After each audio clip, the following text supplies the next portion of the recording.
50 साल पहले 25 जून 1975। भाइयों और बहनों, राष्ट्रपति जी ने आपातकाल की घोषणा की है। इससे आतंकित होने का कोई कारण नहीं है। लोकतंत्र पर आपातकाल का अंधेरा घना हो चुका था।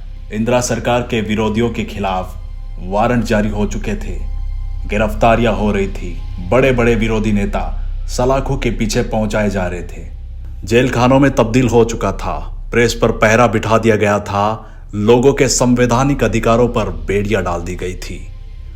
तब राजस्थान में इमरजेंसी के खिलाफ पुरजोर आवाज बुलंद करने का अभियान चल रहा था।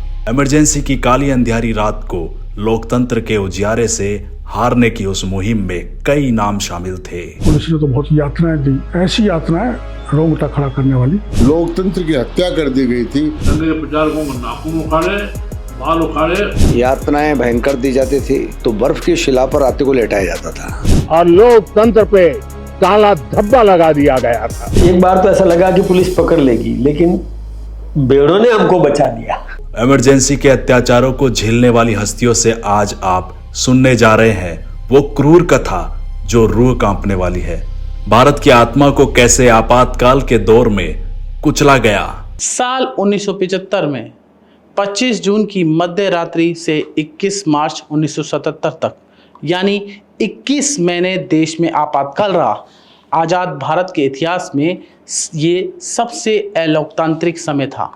आपातकाल में चुनाव स्थगित हो गए क्योंकि आपातकाल लागू होते ही विपक्ष के सभी बड़े नेताओं को जेल में डाल दिया गया। आपातकाल के इस भयावह दौर में राष्ट्रीय स्वयंसेवक संघ के स्वयंसेवकों ने भूमिगत रहकर आंदोलन शुरू किया। वर्तमान में राज्यसभा सांसद और उन दिनों स्वयंसेवक रहे घनश्याम तिवारी से सुनिए इंदिरा गांधी को इमरजेंसी लगाने की जरूरत क्यों पड़ी। जब श्रीमती इंदिरा गांधी का चुनाव इलाहाबाद हाईकोर्ट ने रिजेक्ट कर दिया और सुप्रीम कोर्ट ने उनको स्टे नहीं दिया और बिहार में और गुजरात में छात्रों का नवनिर्माण आंदोलन चल रहा था और उसी समय उन्होंने संविधान संशोधन कर लोकसभा का कार्यकाल बढ़ा दिया और रात को 12 बजे 25 जून को उन्होंने देश को आपातकाल में ठूंस दिया। सारे देश को उन्होंने जेल की कोठरी बना दिया था, सभी बड़े नेताओं को जेलों में नज़रबंद कर दिया था और हजारों कार्यकर्ताओं को उन्होंने गिरफ्तार किया था। प्रेस पर सेंसरशिप लगा दी थी। सुप्रीम कोर्ट के और हाई कोर्ट के जो अधिकार हैं उनको समाप्त कर दिया था और सभी प्रकार की नागरिक सुविधाएं और नागरिक अधिकार बंद हो गए थे और देश एक व्यक्ति की तानाशाह की मुट्ठी में आ गया था। लोकतंत्र की हत्या कर दी गई थी और लोकतंत्र की हत्या करके फिर उसको अनुशासन पर्व नाम दे रहे थे। उसके बाद में ज़बरदस्त विरोध हुआ और राष्ट्रीय स्वयंसेवक संघ ने उसके खिलाफ बड़ा आंदोलन किया। लाखों लोग जेल में गए और श्रीमती इंदिरा गांधी ने चुनाव घोषित कर दिए। चुनाव के बाद में जयप्रकाश जी के नेतृत्व में जनता पार्टी का गठन हुआ। जनता पार्टी ने चुनाव लड़ा और कांग्रेस पूरी तरह साफ हो गई। लोकतंत्र के हत्यारों को जनता ने सजा दी। वही लोकतंत्र के हत्यारों के उत्तराधिकारी अब उसी संविधान को लेकर घूम रहे हैं। इसलिए घूम रहे हैं कि वो अपने पाप का प्रायश्चित करना चाहते। इमरजेंसी में इंदिरा सरकार ने हजारों स्वयंसेवकों को भी जेल में ठूंस दिया था। गुजरात और राजस्थान के सभी स्वयंसेवकों पर गिरफ्तारी की तलवार लटक रही थी। तब भूमिगत होकर अभियान चला रहे एमबीबीएस स्टूडेंट किरोड़ी लाल मीणा को पुलिस ढूंढ रही थी। किरोड़ी लाल मीणा को पुलिस ने जब गिरफ्तार किया तो उसके बाद जो अत्याचार उन्होंने झेले उनकी जुबानी सुनिए। वो देश भर के आपातकाल विरोधी जो सामग्री थे वो अहमदाबाद में छपवाते थे और राजस्थान का मैं प्रभारी था। जब मेरी 24 साल की उम्र थी, मेडिकल कॉलेज बीकानेर में पढ़ता था। वहाँ से सामग्री बड़ी तरकीब से लाके राजस्थान में वितरित करवाता था और अंत में मेरे को पकड़ा पुलिस ने तो बहुत यातनाएं दी, ऐसी यातनाएं रोंगटा खड़ा करने वाली।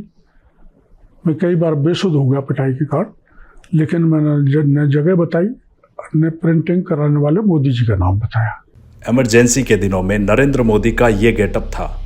वो हुलिया बदलकर पुलिस से बचते रहे। किरोड़ी लाल मीणा बताते हैं कि पुलिस उनसे मोदी के ठिकाने पता लगाने के लिए टॉर्चर करती थी। कल 25 जून को भारत के लोकतंत्र में जो काला धब्बा लगा था उसके 50 वर्ष हो रहे हैं। भारत की नई पीढ़ी इस बात को कभी नहीं भूलेगी कि भारत के संविधान को पूरी तरह नकार दिया गया था। संविधान के लीरे लीरा उड़ा दिए गए थे। देश को जेल खाना बना दिया गया था। लोकतंत्र को पूरी तरह दबोच दिया गया था। इमरजेंसी के ये 50 साल इस संकल्प के हैं कि हम गौरव के साथ हमारे संविधान की रक्षा करते हुए भारत के लोकतांत्रिक परंपराओं की रक्षा करते हुए देशवासी संकल्प लेंगे कि भारत में फिर कभी कोई ऐसी हिम्मत नहीं करेगा जो 50 साल पहले की गई थी और लोकतंत्र पे काला धब्बा लगा दिया गया था। आपातकाल में प्रचारक कैसे आंदोलन चलाते थे, इसका एक किस्सा मदन राठौर भी सुनाते हैं, जो कि सत्यपाल जी से जुड़ा है। मदन राठौर उन दिनों पुलिस से चलने वाले लुक्का छुपी का जो किस्सा सुनाते हैं, उससे एक गडरिये का भी इत्तेफाक जुड़ा है। एक बार की घटना तो बहुत जोरदार है। ये हमारे यहाँ सत्यपाल जी हर्ष थे, उसको हम एसपी साहब बोलते थे, सत्यपाल हर्ष। तो सत्यपाल को एसपी बोलते थे, वो हमारे कार्यकर्ता थे बहुत वरिष्ठ। तो एक बार हम कायलाना जोधपुर के पास में, वहाँ एक हमारी लक्ष्मण सिंह जी शेखावत हमारे विभाग प्रचारक थे ना, तो वो एक बैठक कर रहे थे गुपचुप पहाड़ियों में, योजना बनाना, कैसे आंदोलन चलाना, क्या करना, बात कर रहे थे। इतने में वास्तव में पुलिस आ गई। तो जो सुरक्षा में खड़ा था, निगरानी रखने वाला, उसने कहा एसपी साहब आए। तो हमने सोचा कि सत्यपाल जी आए। तो एकदम जब सामने पुलिस आ गई, तब सबको इधर उधर डिस्पर्स होना था। तो लक्ष्मण सिंह जी को मैं मोटरसाइकिल पे बिठा के ले गया।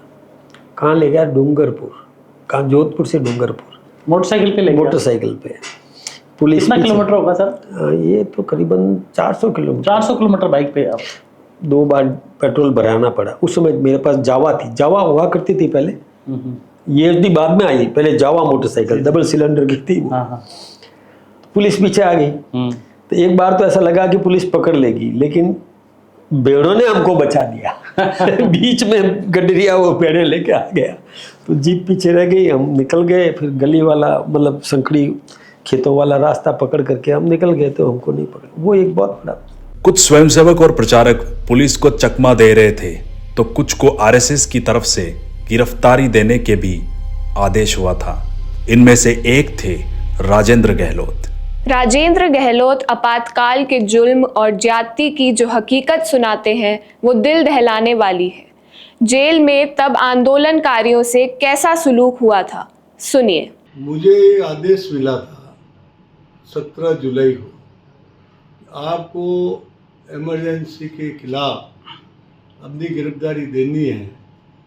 तो 17 जुलाई को तब मुझे कहा गया, चित्रा सिनेमा जोधपुर में स्थित है शहर के अंदर, वहाँ आपको पिक्चर से छूटने के बाद, पिक्चर अंदर रहना है, छूटने के उस भीड़ के साथ कुछ कार्यकर्ता वहाँ रहेंगे जो आपके साथ नारे लगाते हुए आपको गिरफ्तारी देनी है।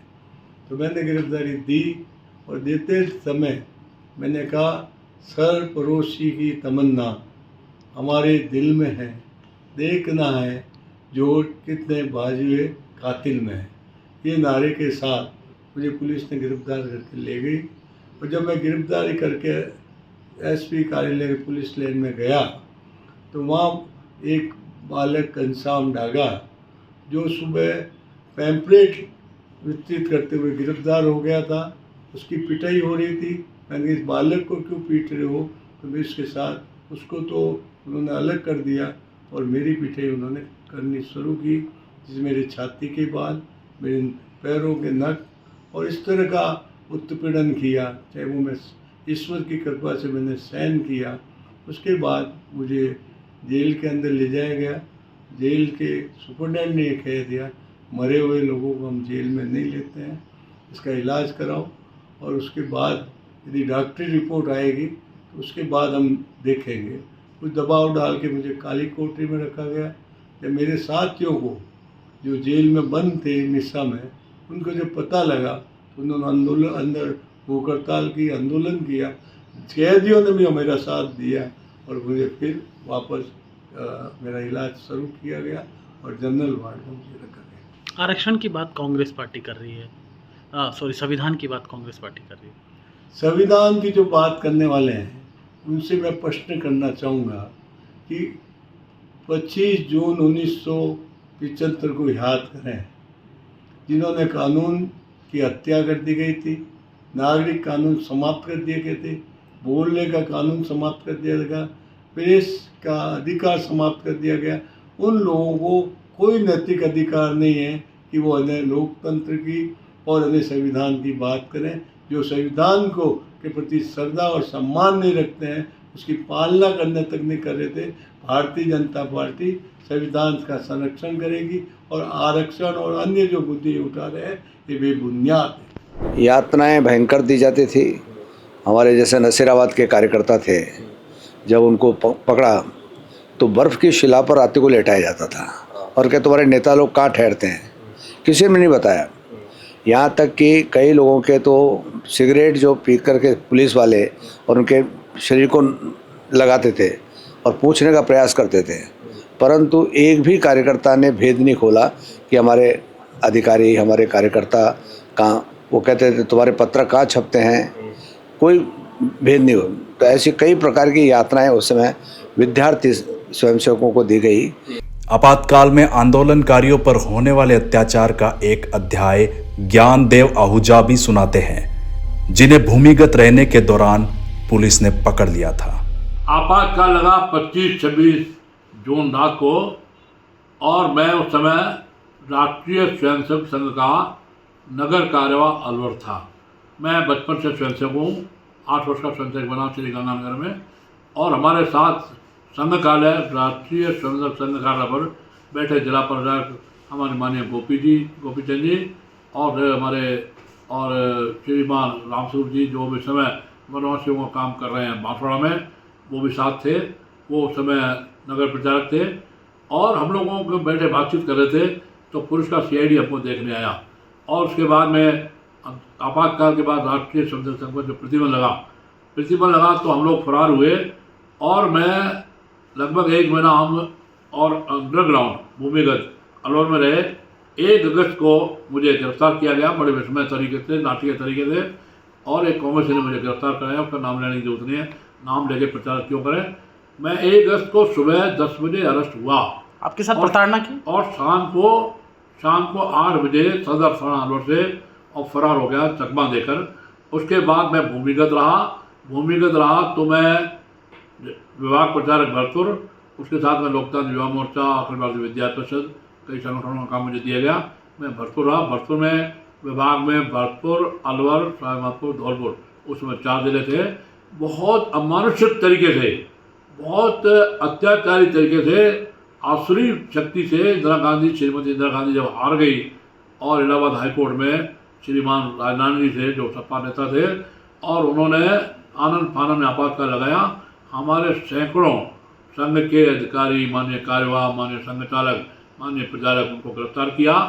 और साथ में सारी उस समय की 4 बड़ी राजनीतिक पार्टियां, जनसंघ और जो बाद में भारतीय जनता पार्टी बनी, जनसंघ, सोशलिस्ट पार्टी, प्रजा सोशलिस्ट पार्टी, जनता दल और लोक दल, और उसके साथ में और बना बाद में संगठन कांग्रेस, जो नाम छोड़ करके आए। उस समय के मुख्यमंत्री चौधरी बंसीलाल, जिनकी पुत्रवधू बीजेपी में शामिल हुई हैं, उन्होंने संघ के प्रचारकों को नाखून उखाड़े, बाल उखाड़े और कोड़ों से पिटाई की। और जेलों में भी भारी अत्याचार हमारे राजनीतिक राष्ट्रीय नेताओं पर। जेपी मूवमेंट, समग्र क्रांति का जेपी मूवमेंट चला 1973-74 में, और उसे बौखला करके और हाईकोर्ट में हारने के बाद श्रीमती इंदिरा गांधी ने यह अत्याचार हम लोगों पर किए। और मैं बराबर पूरा अंडरग्राउंड रहते हुए और बराबर घूमता रहा। उस समय पर्चे छपाते थे मथुरा में, और मथुरा से पर्चे छपा, मथुरा यूपी से पर्चे छपाकर पूरे देश में, पहले राजस्थान, गुजरात, पूरे देश में मंगाए जाते थे। बहुत भूमिगत काम किया और सैकड़ों बलिदानी कार्यकर्ताओं ने हमारा साथ दिया। हम जेलों में भी रहे हमारे लोग, लेकिन मैं भूमिगत रहा। यह अत्याचार की जो कहानी है संक्षिप्त में आपको बता रहा हूँ। एक तरफ लोकतंत्र की रक्षा के लिए स्वयंसेवक संघर्ष कर रहे थे, दूसरी तरफ एक जमात ऐसी भी थी जो आपातकाल के हक में थी। कहते हैं आपातकाल को कम्युनिस्टों ने एक सुनहरे अवसर के तौर पर स्वागत किया था, क्योंकि कम्युनिस्ट लीडर मान रहे थे कि लाल क्रांति के लिए इमरजेंसी में सबसे मुफीद मौका है। सीपीआई ने बठिंडा की 11वीं कांग्रेस बैठक में इंदिरा सरकार के थोपे गए आपातकाल का समर्थन तक किया था।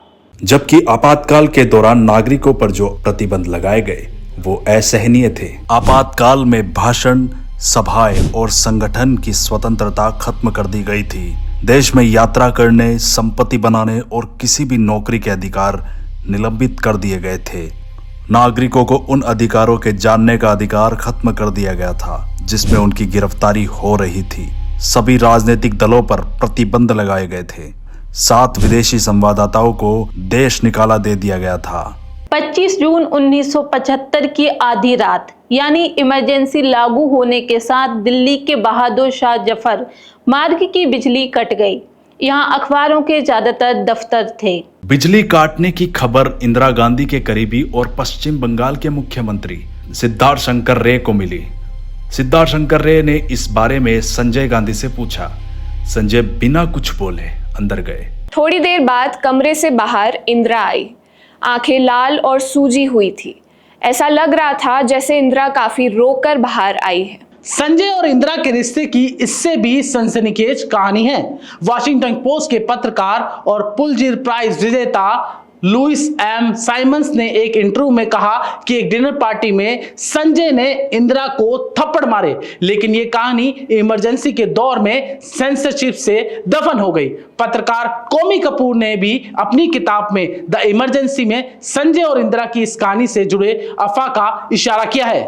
इंदिरा गांधी की दोस्त और जीवनी लेखिका पूपल जयकर के मुताबिक बचपन से संजय बगावती, तोड़फोड़ करने वाले, पढ़ाई से दूर और टीचर से बुरा बर्ताव करने वाले थे। उम्र के साथ उनकी असभ्यता, जिद्दीपन, दागवार छवि, दोस्तों की संगत बढ़ती गई। दोस्तों के लिए संजय गांधी सुपर सरकार थे।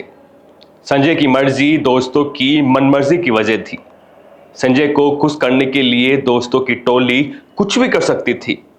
कार चोरी से मारुति की कहानी तक दोस्तों ने संजय के नाम पर नियम कायदों की धज्जियां उड़ा दी थी। इमरजेंसी के दौर में संजय और दोस्तों का प्रकोप अपने सबाब पर था।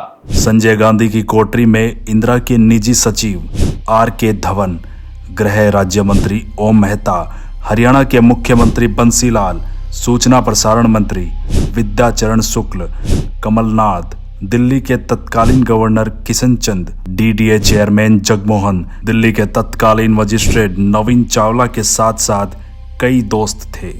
संजय गांधी के आदेश की हर कीमत पर तामील करने वाले अफसरों की भी जमात थी। अपनी इस कोठरी के दम पर संजय गांधी ने आपातकाल में सुपर सरकार की तरह बर्ताव किया। उनकी चौकड़ी मंत्री, मुख्यमंत्री या अफसरों को फोन करती तो इसे संजय सरकार का फरमान समझा जाता। इमरजेंसी में संजय की कोठरी ने निरंकुश बर्ताव किया। आपातकाल में नसबंदी की कहानी इसका सबूत है। परिवार नियोजन के नाम पर 18 साल के नौजवान से लेकर 80 साल के बुजुर्ग तक की नसबंदी की गई। कई कांग्रेसी राज्यों ने टारगेट से 4-5 गुना अधिक लक्ष्य हासिल किया ताकि संजय गांधी को खुश किया जा सके। संजय गांधी के नसबंदी कार्यक्रम का एक खूबसूरत चेहरा थी रुखसाना सुल्तान, जो पुरानी दिल्ली की मुस्लिम बस्तियों के लोगों को छोटा परिवार देने की घूंटी पिलाती थी। रुखसाना सुल्तान बॉलीवुड एक्ट्रेस अमृता सिंह की मां थी। शिफॉन की साड़ी, नीला चश्मा, हाई हील की सैंडल और गले में मोतियों की माला के साथ रुखसाना दिल्ली के दुजाना हाउस में स्टेरिलाइजेशन सेंटर में आती थी। दुजाना हाउस के आसपास की सकरी गलियों और भीड़ भाड़ वाले माहौल में खुद को तरोताज़ा रखने के लिए रुखसाना के हाथों में महंगा फ्रेंच परफ्यूम होता था, जिसका वो धड़ल्ले से इस्तेमाल करती थी।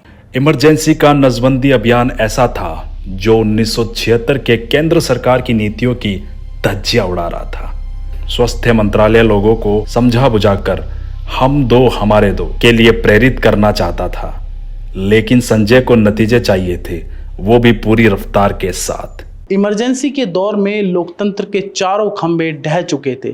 संसद, अफसरशाही, अदालतें और प्रेस सब इंदिरा की मुट्ठी में थे। तो इंदिरा के बहाने सत्ता का हंटर संजय गांधी के हाथों में था। इसी हंटर के सहारे संजय और उनकी चौकड़ी ने जिसे रोंदना चाहा उसे रोंद दिया।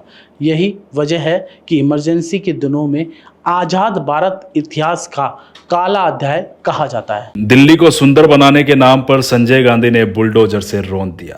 अप्रैल 1976। कहते हैं दिल्ली के तुर्कमान गेट से जामा मस्जिद को साफ साफ देखना चाहते थे संजय गांधी। संजय गांधी चाहते थे कि जामा मस्जिद के पास की झुग्गी झोंपड़ियां साफ कर दी जाए। यह संजय गांधी का इरादा था, तो जगमोहन जैसे अफसरों ने इसे पूरा करने के लिए पूरा जोर लगा दिया। न सिर्फ तुर्कमान गेट के आसपास रिहाइश पर बुलडोजर चला दिया गया, बल्कि विरोध होने पर गोलियां भी दाग दी गई। इमरजेंसी की ज्यादतियों की जांच करने वाले शाह कमीशन की रिपोर्ट के मुताबिक तुर्कमान गेट कांड में 150 लोग मारे गए।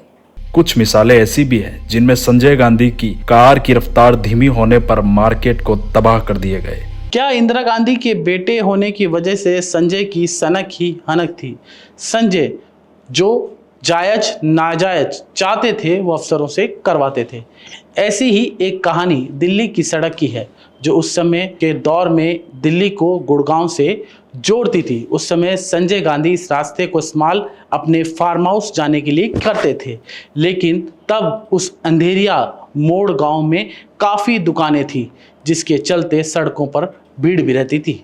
सिर्फ अंधेरिया मोड़ ही नहीं, इमरजेंसी के दौरान गफ्फार मार्केट की दुकानें इसलिए गिरा दी गई क्योंकि संजय गांधी को लगता था कि यहाँ के व्यापारी आरएसएस समर्थक है। दिल्ली के करोल बाग की गफ्फार मार्केट, इस मार्केट में आज जैसी भीड़ दिखती है, आज से करीब 40-42 साल पहले भी यहाँ ऐसी ही भीड़ रहती थी। लेकिन तब ये भीड़ संजय गांधी को नापसंद थी और इसी वजह से उनके अफसरों ने गफ्फार मार्केट पर बुलडोजर चला दिया था। इंदिरा राज में संजय की सनक के किस्से तो बेशुमार थे ही। संजय का रुआब भी सनसनीखेज और हैरत अंगेज थे। किसी पद पर रहते हुए संजय गांधी सरकारी प्लेन से सफर करते थे। संजय की यात्रा के दौरान एक केंद्रीय मंत्री मौजूद रहता था।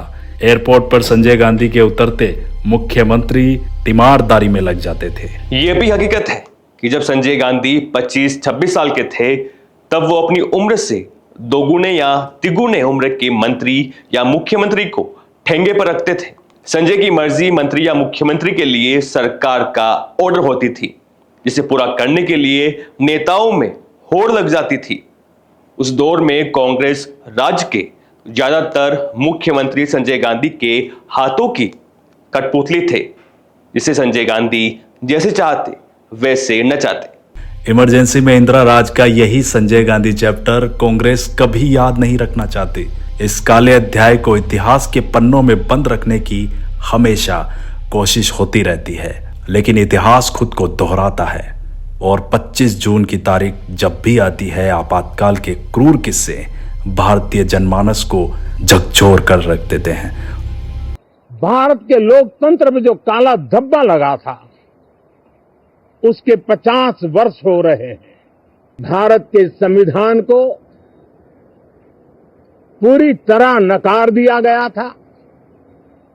संविधान के लीरे लीरा उड़ा दिए गए थे। भारत में फिर कभी कोई ऐसी हिम्मत नहीं करेगा जो 50 साल पहले की गई थी और लोकतंत्र पे काला धब्बा लगा दिया गया था।